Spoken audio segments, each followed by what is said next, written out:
Para você que gosta de automobilismo, espaço aberto para velocidade mais uma vez aqui no Primeiro Stint. E hoje, nesta mesa, temos campeão brasileiro. Pois é. Tô falando do Nicolas Costa, o mais novo campeão da Porsche Cup.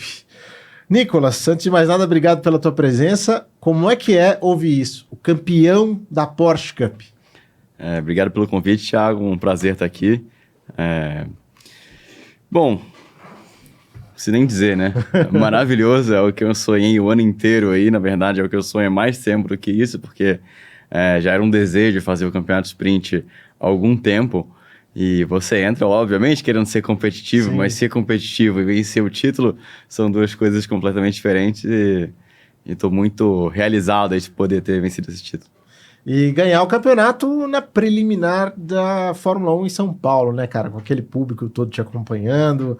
Como é que foi a sensação de zerar o fim de semana, ganhar as duas corridas? Foi maravilhoso. A descarga de emoção que eu tive, principalmente no sábado, porque, primeiramente, o sábado eu precisava muito para garantir mais ou menos que matematicamente o campeonato e correr com a cabeça mais livre no domingo, né? Se o sábado não desse certo, o domingo seria uma outra história. Sim.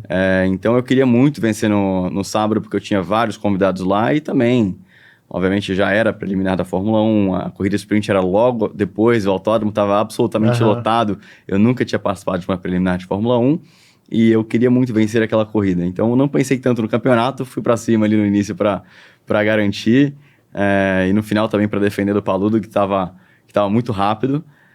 Então foi a realização de um sonho, cara. Você vê aquela galera toda ali vibrando, a atmosfera que tem o público, né, brasileiro no geral, e foi muito emocionante ali no sábado. E no domingo também, quando cai a ficha de caramba, eu venci o campeonato, além de vencer a corrida, mas ali cai a ficha do campeonato, né, que é um outro tipo de sensação. Foi um dos finais de semana mais especiais da minha vida. Você já tinha toda a experiência do Endurance da Porsche, em que você também andou sempre super bem, vencendo aí corridas, mas você esperava chegar assim tão competitivo na sprint a ponto de levar o campeonato com 7 vitórias? Eu até falei isso na transmissão, a gente não via 7 vitórias de um campeão desde 2017, que o Rodrigo Batista também, enfim, varreu o campeonato. Você esperava que fosse assim tão positivo? Olha, eu esperava ter um ano competitivo, obviamente, né, a gente tem que acreditar em nós mesmos, né? Se for entrar para não ser competitivo e não brigar por vitórias, é melhor ficar em casa, né? Mas eu esperava que o ano fosse competitivo, que eu fosse brigar por vitórias agora, que fosse de certa maneira dominar a temporada. Não. Eu acho que eu tinha alguma dúvida na minha cabeça, será que eu ainda sei fazer uma corrida sprint sozinho? Tinha muitos anos que eu não fazia. E desde 2016 que eu não tinha um ano completo no automobilismo, assim, de fazer um campeonato de fato, de início ao fim. Você tá num certo ritmo, né, querendo ou não, porque em qualquer esporte você tem que estar treinado e estar num ritmo para você poder desempenhar o seu melhor papel. Então, foi melhor do que eu imaginava já algo bom, mas foi ótimo, maravilhoso. Cara, e por que a Porsche Cup? Você falou aí, você estava desde 2016 sem um campeonato completo, você teve uma categoria, uma carreira de base, que a gente vai falar também mais pra frente, muito legal. Por que você optou pela Porsche Cup aqui no Brasil?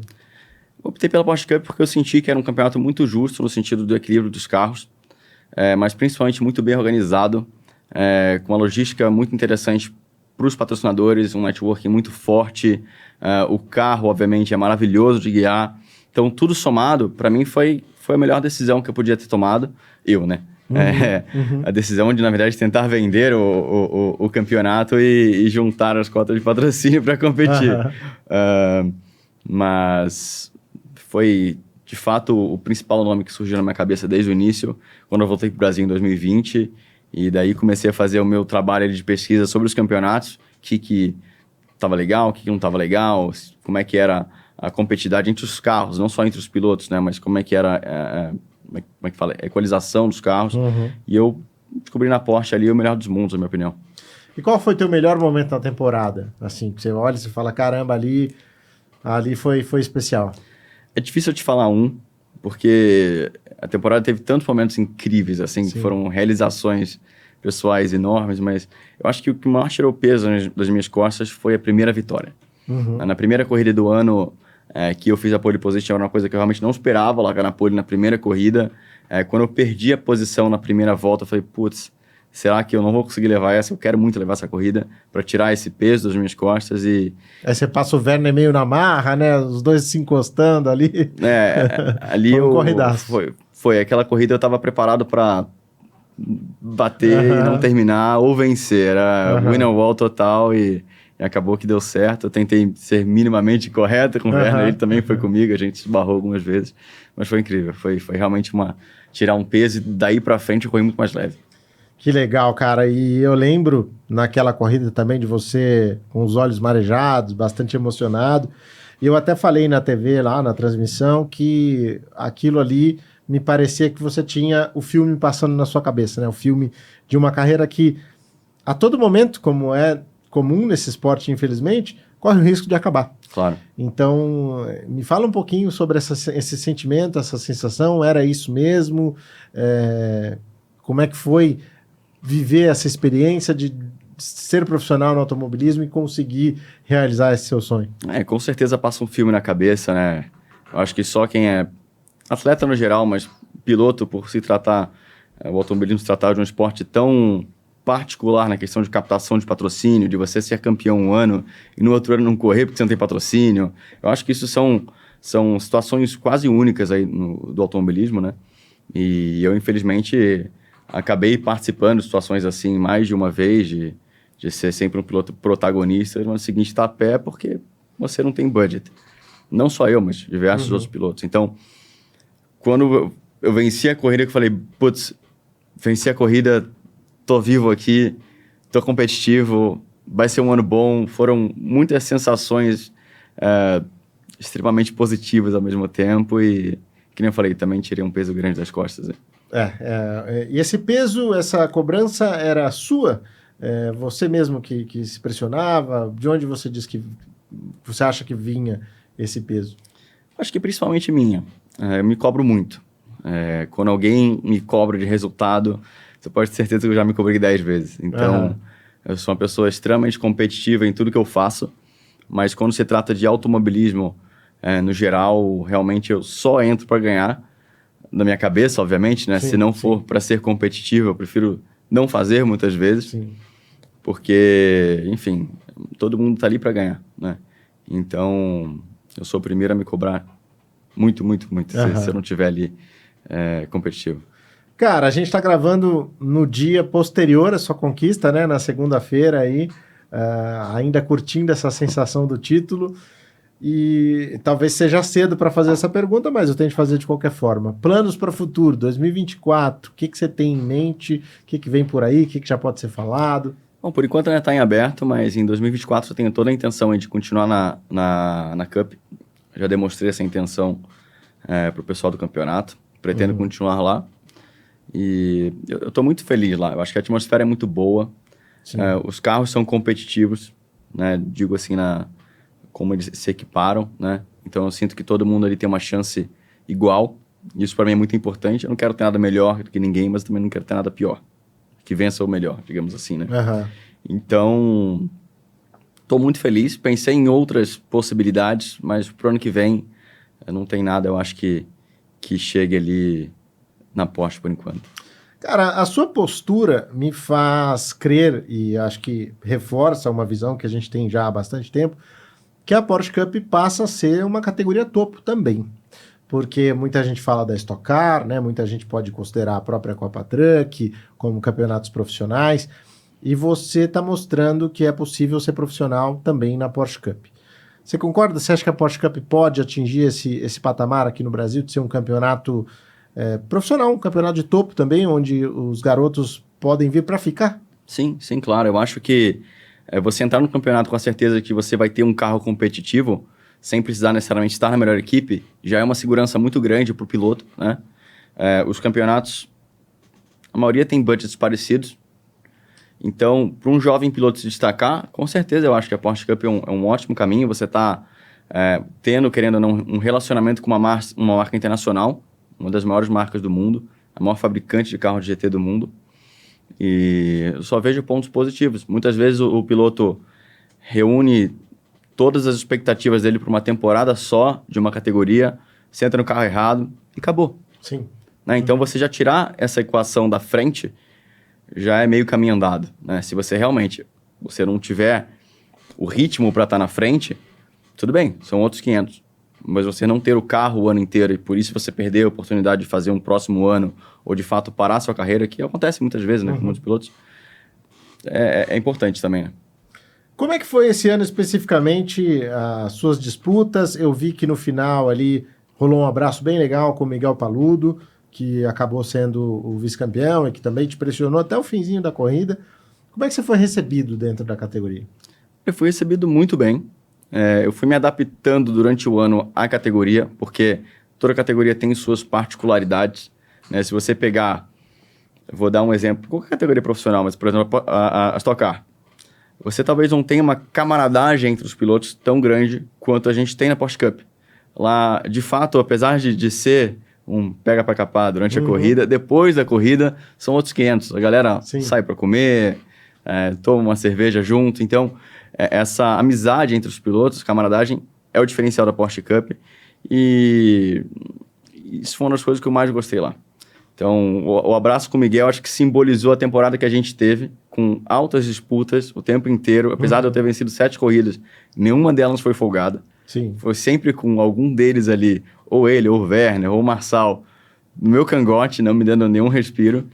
E a gente sempre teve fair play um com o outro, que muitas vezes é raro de você ver, né, em competição. Sim. Então, o que eu falei para ele foi: Miguel, obrigado pelo ano, foi muito legal. Obrigado por ser limpo do jeito que a gente foi o tempo inteiro, porque a partir do momento que começa um bater no outro, é um ciclo vicioso, cara, não para mais, sabe? E foi bem prazeroso no sentido de você poder ter disputas com as pessoas ao seu redor, sabendo que elas vão ser limpas. Bom, quem é bom de sotaque e bom de ouvido já percebeu que o Nicolas Costa é do Rio de Janeiro, piloto carioca. Hoje, Nicolas, a gente vê que há poucos representantes do Rio de Janeiro nas pistas, né? Um estado que já fez um campeão mundial de Fórmula 1. Sim. A resposta parece óbvia, que é o fim do automobilismo, do autódromo do Rio de Janeiro, acho que contribuiu muito com isso, enfim, enfraquecimento do kart. Como é que você se sente levantando a bandeira do estado e você acha que a tua participação, a tua presença pode ajudar a gente a ver outros garotos cariocas sonhando aí em acelerar pelo Brasil? Bom, para mim é um orgulho muito grande representar o Rio de Janeiro, sempre foi, mas depois que a gente perdeu principalmente a gente perdeu o kartódromo, né? Depois de um bom tempo a gente perdeu o autódromo, acho que o kartódromo é onde a gente cria a nossa base, né? Sim. Depois de você ter a base, os pilotos podem de fato fazer um campeonato nacional fora, mas para um pai levar o filho dele de 7 anos, que está começando a andar de kart para andar em São Paulo, é muito mais complicado depois de você já ter uma carreira estabelecida no kart, fazer qualquer coisa, né? Então, para mim é um orgulho muito grande poder representar o Rio e, de fato, eu espero sim que isso traga um pouco de encorajamento aos pais dos pilotos para levarem os filhos, apesar das dificuldades. A gente não tem um kartódromo no Rio de Janeiro. Qual o mais próximo que vocês usam? Volta Redonda? Tem Volta Redonda e Guapimirim. Guapimirim é mais próximo, fica 1h30 mais ou menos de estrada. Mesmo assim, né? Que é bastante coisa. E Volta Redonda mais ou menos 2h30, por aí. Então é longe, é uma viagem, de fato. Sim. E você já nota interesse? Tem alguns garotos surgindo por aí? Como é que funciona? Eles te procuram? Ou ainda está muito, muito devagar? Eu acho que está engateando. Né, a gente vê muitos pilotos nascendo em São Paulo, no sul do país até. Proporcionalmente falando ao Rio de Janeiro, o número é bem pequeno, né? Mas, de fato, sempre tem uma nova geração. Principalmente, eu acho que no kart amador, porque a gente tem pistas de kart amador no Rio de Janeiro. Eu sempre ressalto isso. Eu, no início da minha carreira, corri 2 anos e meio no kart amador. Fiz muitos campeonatos porque a gente tinha uma limitação muito grande de orçamento. O kart profissional é muito caro. Amador se diz o de aluguel mesmo. O kart de aluguel, Sim. O kart indoor. E o kart amador me possibilitou treinar que nem um maluco. Né? E um não faz curva para a esquerda, o outro não freia, então você vai se adaptando. De querendo ou não, é uma escola. Eu acho o kart amador do Rio de Janeiro muito forte e a molecada que está sendo criada lá também. Mas o kart profissional, o número é realmente pequeno. Pô, que legal, que legal. Bacana ver isso e bacana essa visão também, de que do kart amador podem sim sair alguns talentos, enfim, nomes que podem ajudar aí, o estado a ter mais representantes no automobilismo. Vamos voltar para o começo, então. Como é que esse garoto carioca começou a sonhar com as pistas de corrida? Olha, eu acho que sonhar com as pistas talvez seja algo que tenha nascido comigo, porque desde os 2, 3 anos de idade eu sempre fui completamente apaixonado por carro e sempre quis fazer isso de certa forma. Mas é um esporte muito caro e meu pai evitou o máximo possível me apresentar o kart, porque ele com certeza sabia que eu ia me apaixonar. Então eu tentei todos os esportes possíveis, falhei miseravelmente em todos, categoricamente. E dos, digamos, 4 até os 7, 8 anos de idade, meu programa de final de semana, todo final de semana, era que a minha avó, em concessionária de carro, perturbar os vendedores, coitados dos vendedores. Eu entrava em todos os carros da concessionária e ficava lá mexendo em tudo. Eu amava aquilo ali, porque era a minha possibilidade de ver um carro novo e tal. E quando eu tinha 9 anos, meu pai levou no kart pela primeira vez, eu amei. E andei bem, pra quem nunca tinha andado de kart e tal. E a gente foi engatinhando nisso aí. Eu treinei 3, 4 meses e a gente foi participar do Campeonato Carioca de kart. Eu fui campeão. Fui campeão 2 anos consecutivos, né? Não era um campeão paulista, mas já dava um indício assim, sabe? Tô andando legal e tal. Mas depois disso, nunca mais quis parar. Apesar de ter ano que a gente não podia competir no kart profissional, ou ter anos da gente ter a possibilidade de fazer um campeonato só aquele ano, eu nunca parei de correr de kart. A não ser por motivo de força maior, tipo um acidente, alguma coisa assim, porque às vezes você, né, acaba se machucando e tem que ficar um pouquinho parado. Mas em 2009, eu já tinha 17 para 18 anos, já estava passando meu tempo de correr de carro, né? Molecada começa com 14, 15 anos a correr. Já estava com isso há alguns anos na cabeça, tem que sair do kart, tem que fazer alguma coisa diferente. Nessa época eu já tinha vencido 2 campeonatos paulistas de kart. Mas eu fui para os Estados Unidos fazer o Skip Barber Karting Scholarship Shootout, que eram 50 jovens pilotos, para 5 vagas do scholarship lá da Mazda. Subsidiadas para competir nesse Exatamente, porque eu vi ali minha chance de iniciar no automobilismo de fato, né? E acabei ganhando uma dessas bolsas e iniciando no automobilismo, mas começou aí, né? Depois disso foi uma longa história, veio a Fórmula Futuro, que na verdade foi nesse mesmo ano que eu ganhei a bolsa, foi em 2010, eu tava competindo nos Estados Unidos, eu tava com quase tudo pago lá, eu tava trabalhando na pista de kart, eu era bandeirinha, ajudava no kart indoor para pagar as contas lá, e porque eu tava sozinho, eu tinha 18 anos de idade, sozinho, não tinha telefone com GPS, Google Tradutor, né? Ninguém sabia o que era isso ainda. Mas eu voltei pro Brasil porque eu tive praticamente uma premonição que eu tinha que correr a Fórmula Futuro. Falei, eu tenho que correr isso. Liguei pro meu pai e falei, pai, eu sei que tem tudo pago aqui, eu sei que você não tem como eu correr esse campeonato, mas eu tô voltando. Eu vou largar aqui, tô voltando. E ele falou, não, você é doido, eu não tenho como fazer você correr esse campeonato. A gente vai dar um jeito. A primeira corrida era no Rio de Janeiro, né, no Autódromo Jacarepaguá. E eu fui, como era a Fórmula Futuro Fiat, né, a categoria da Fiat, eu botei um terninho, fui em todas as concessionárias da Fiat do Rio de Janeiro para conseguir patrocínio e fazer essa primeira etapa do campeonato. E consegui levantar uma graninha. Meu pai, obviamente, também ajudou. Meu pai fez tudo que pôde para eu fazer esse campeonato. E consegui fazer essa primeira etapa. Aí a primeira etapa foi muito boa, fiz a pole position, caí para a última largada, cheguei em segundo. Foi melhor do que se eu tivesse vencido a corrida. E a gente conseguiu um pouquinho para fazer a segunda etapa, conseguiu um pouquinho para fazer a terceira etapa. A terceira etapa eu estava liderando o campeonato. E eu consegui um patrocínio maior para terminar o ano. E aí o resto é história, né? Eu venci o campeonato e o campeão, de fato, entrava para a Ferrari Driver Academy e tinha tudo pago na Europa. E daí eu realizei o sonho de correr na Europa. E nunca tinha nem ido para a Europa antes disso. E fui lá fazer a Fórmula Albert, onde eu fui campeão europeu, campeão italiano. E, enfim, foi uma oportunidade muito, muito importante na minha vida e na minha carreira. E você chegou a trabalhar, então, também ali com o programa de talentos da Ferrari? Nessa época. Sim, eu não tinha o mesmo programa, sinceramente, do que os outros pilotos, né? Eu entrei por um outro caminho, né? Eles entravam por apoio político ou apoio direto de patrocínio deles, a maioria dos pilotos lá, né? O Jus Bianchi, tinha os outros, enfim, tinham 10 pilotos, Sérgio Pérez na época também. Todos tinham um apoio por trás daquilo ali, eu entrei basicamente porque eu venci um campeonato e era uma premiação. Mas foi muito importante para mim aquilo, porque eu pude, querendo ou não, uma vez ou outra, estar ali na fábrica da Ferrari, ver como tudo funcionava, realizei um sonho de, andar em Fiorano de Fórmula 3. Quem pode falar, né, que você testou um Fórmula 3 em Fiorano? Foi muito legal. Contra os outros pilotos da Ferrari, inclusive, a gente estava com o mesmo carro dividindo.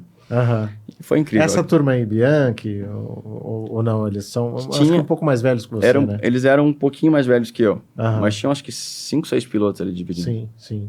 E botar no currículo, claro, que foi piloto oficial da Ferrari, isso aí é espetacular. Sim. E aí você ganha o campeonato europeu.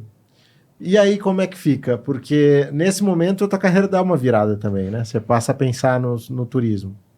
Mais ou menos, né? Eu fui campeão italiano e europeu no mesmo ano.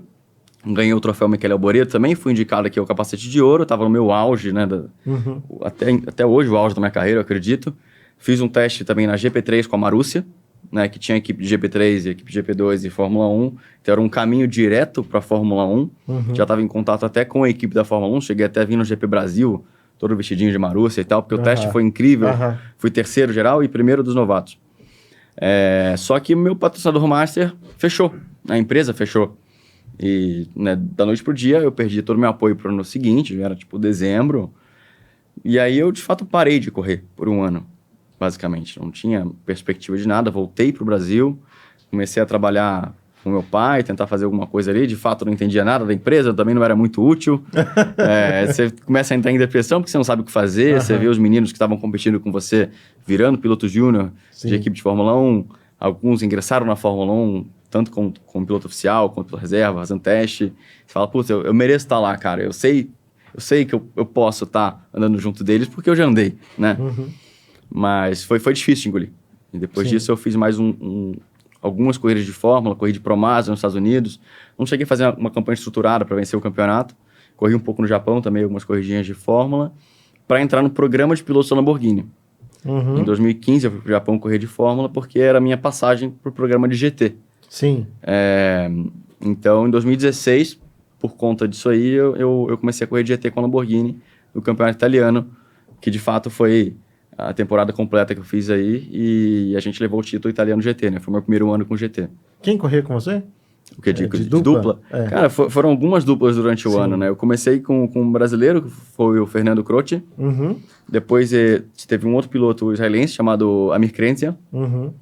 E da metade do campeonato pro final, porque a gente estava andando bem, no italiano não tem diferença de categoria tipo AM, Pro-Am. Sim. É tudo uma coisa só, né?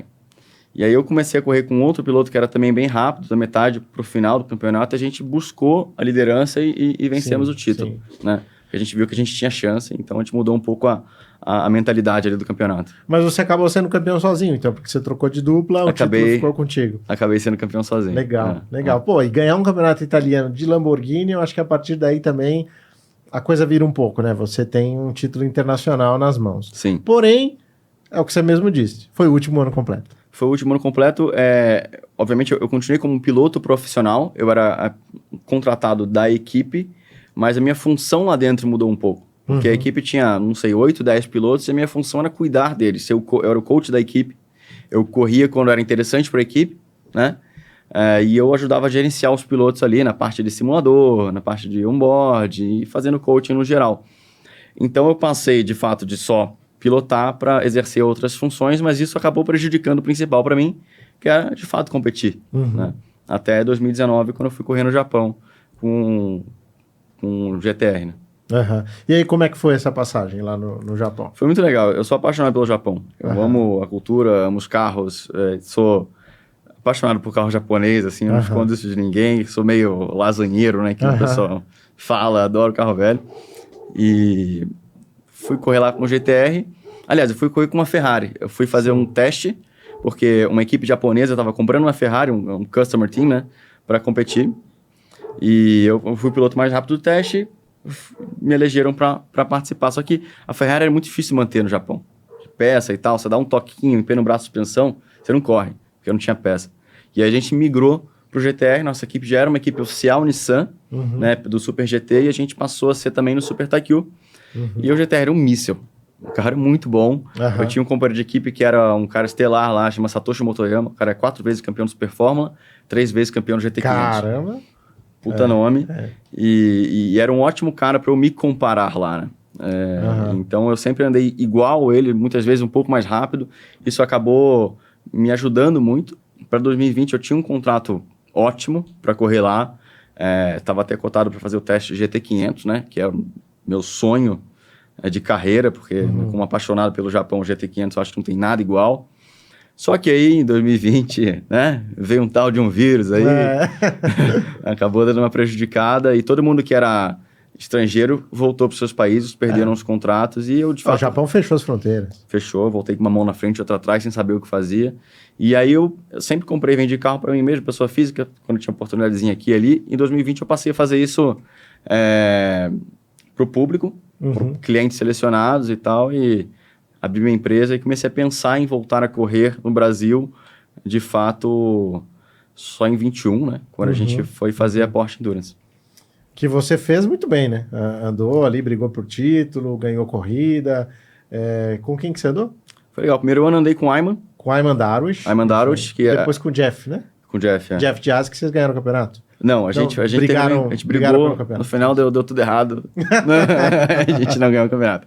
Mas foi muito legal, porque a primeira corrida que eu fiz de Porsche, na verdade só fiz 2, né, em 2021. E as 2 a gente chegou a liderar a corrida. Foi muito bom, sabe? Caraca, voltei aqui. Sim. Porque você se questiona, será que eu sei fazer isso? Tava 2 anos sem sentar no carro de corrida. Nenhum treino eu tinha feito. E você chegar e voltar e andar perto dos caras ali foi muito bom, sabe? Foi muito bom pra minha cabeça, principalmente. E o Jeff é um cara que veio do automobilismo virtual. Sempre andou de kart e tal, mas enfim, a carreira dele era de automobilismo virtual. E aí, por um programa da Porsche Cup, ele acabou sendo selecionado também e fez essa transição para a pista. A gente criou uma amizade muito legal. O Jeff é um moleque muito, muito legal, muito rápido. Gente boa. Gente boa, rápido. E como é que é essa experiência, assim, de um cara que vem do universo online para a pista? Tinha algumas coisas, algumas diferenças, coisas que você precisava estar ali junto com ele? Ou não? Era um piloto como qualquer outro? Então, quando eu comecei a correr com o Jeff, ele já tinha uma certa experiência com os carros da Porsche. Acho que ele já tinha corrido um ano anterior com as Elias, ele já tinha feito alguns treinos no ano anterior a isso. Então, eu acho que no início, quando você sai só do virtual para o mundo real, com certeza você leva manias, porque é uma ótima base o mundo virtual, mas muitas coisas são diferentes. Por exemplo, o uso de zebra no mundo virtual é muito maior do que no mundo real. Né? Então, a técnica de pilotagem é um pouco diferente. E aí você precisa perder essas manias do mundo virtual para você, de fato, ser competitivo no mundo real. Mas quando eu peguei o Jeff, ele já tinha... Peguei o Jeff, as brincadeiras. Olha aí, eu não sabia dessa informação, mas... Quando eu fiz... tudo bem também. Podcast é para isso. Altas informações. Mas quando o Jeff correu comigo de dupla, melhor dizendo, ele já tinha... não tinha mais essas manias, eu acho que talvez ele tivesse no primeiro ano. Então... Foi bem fácil. De cara, ele já era muito competitivo. Pô, que legal, cara. E, bom, aí vem o acordo para você fazer a temporada sprint, que foi esse ano, e com o título aí conquistado, e momentos espetaculares, 7 vitórias, como eu falei, né? Um número espetacular. Já te perguntei que você pretende fazer, você me disse que vai trabalhar para o futuro, para continuar na Porsche Cup. Então, o que eu quero saber é o seguinte, cara, num prazo mais longo aí, assim, qual que é o teu sonho do piloto Nicolas Costa? O meu sonho é ter uma carreira estável e profissional no automobilismo. Né? Eu acho que até hoje a coisa sempre foi muito montanha-russa, né? Sobe, desce. E eu acho que você ter uma estabilidade é muito bom. O Brasil é um país incrível para você competir, a gente tem categorias incríveis. Estou tentando... de fato, criar uma base aqui para a gente, enfim, criar uma carreira no Brasil, que eu nunca tive. Estou recomeçando uma carreira no Brasil, não tive uma carreira fora, mas aqui, de fato, corri muito pouco. Então é isso, me profissionalizar cada vez mais, evoluir como atleta, como piloto e viver disso, principalmente. Você ainda recebe convite lá de fora? Com toda essa história que você criou, Itália, Japão? Sim, de vez em quando aparece. Tem bons convites e convites... Né? Sabe como é que é? Vamos lá, é baratinho. Traz aí um patrocínio que você anda. Não, vem correr em Le Mans. Aqui, ó, a conta. Tá no boleto. Esse tipo de convite não conta, né? Porque uma vez me convidaram para correr de Fórmula 1, era 80 milhões de dólares. Poxa, aí é fácil, né? Mas ainda tem muita coisa e você pensa ainda em pelo menos fazer provas lá fora, esporádicas que seja, ou... balancear com o teu calendário aqui, você enxerga essa possibilidade? Com certeza. Acho que correr lá fora é espetacular. A gente fala de pistas históricas, né? Imagina você correr em Monza, você correr em Spa e tal. Óbvio que a gente é apaixonado por isso, viciado em automobilismo. Eu, particularmente, sou muito viciado em corrida, então quanto mais eu correr, melhor. Então, com certeza, isso continua nos planos. Qual a pista mais tesão que você já andou do mundo inteiro? Spa. Spa é sensacional. Spa é sensacional. Suzuka também. Spa, Suzuka, acho que são as duas primeiras. Aliás, guardam algumas semelhanças de curvas rápidas também, né? A grande diferença é que Suzuka é mais perigosa, eu acho. Suzuka é mais perigosa, você acha? Acho. Porque áreas de escapes mais... Muito pequenas, né? Você viu o acidente da Fórmula... Da Super Fórmula? Da Super Fórmula? Sim. Que o cara caiu do outro lado. Então, é um dos poréns ali. Aquela 130R ali é uma curva que eles devem fazer a 300 e poucos por hora, de pé cravado, né? E 2 corpos não ocupam o mesmo espaço. Sim. Então, quando bate ali, a área de escape, na TV ela parece muito maior do que ela de verdade. Quando você faz a curva, você fala, nossa, essa curva é desconfortável. Até de GT, você imagina com aquele carro. Caramba. E quais carros que você andou nessas duas pistas, de Spa e de Suzuka? Quais foram os carros que você pilotou? Spa eu andei com Fórmula Abarth e eu fiz vários coaches de Lamborghini. Não cheguei a correr. Suzuka eu andei com Fórmula 4, quando eu corri no Japão. Sim. E corri também com o GT, com a Ferrari, com a 488 GT3E. Eu corri no Blancpain GT Series também, um ano com a Lamborghini. Então, 3 carros diferentes. Sempre foi uma pista que eu gostei muito e assim. Cara, e pegando essa experiência que você teve, automobilismo japonês, automobilismo americano, automobilismo europeu, automobilismo brasileiro. Quais as principais diferenças que você enxerga de cada um e qual mais te impressionou, assim, em termos de organização, em termos de profissionalismo? Eu acho que o automobilismo brasileiro, ele é um meio termo entre os dois. O automobilismo europeu é muito profissional, o americano também, obviamente, só que o europeu, na minha opinião, não sabe trabalhar tão bem o público quanto o americano. O americano sabe fazer um espetáculo, talvez como ninguém, né? Os eventos são incríveis, né? Se eu for numa Indy 500, acho que não tem nada igual. Eu nunca fui nada igual. E o brasileiro, acho que é um mix dos dois. A gente tem um público muito bom, muito apaixonado pelo automobilismo. Nossos campeonatos estão cada vez evoluindo mais. A gente vê, por exemplo, o que tem sido os eventos da Porsche Cup. Tem sido muito legal. Então é difícil de falar qual que é melhor, qual que é pior. Eles são diferentes. Sim. O japonês também tem um público maravilhoso, super profissional e diferentes tipos de atrações, né? Por exemplo, tem aquele ônibus que vai na pista, não sei se você já viu. O Safari. Aquilo é um absurdo, cara. Imagina um pneu furado de um carro. Você andou com o carro enquanto estava lá, o busão, não? Cara, não, na minha categoria não fazia. Mas você dá um pneu furado e entra debaixo do ônibus, né? Tipo, é complicado. Mas são diferentes culturas. Mas eu vejo muito isso do brasileiro ser basicamente o meio termo entre Europa e Estados Unidos, aí, no termo de evento e público, sabe? E acho que o Japão é o que tem mais participação de montadoras, né? Acho que não sei se... Não necessariamente. Não necessariamente, tá. Acho que a GT3 na Europa tem bastante participação, principalmente das equipes, os customer teams lá, né? Tanto que você foi piloto Lamborghini. Sim.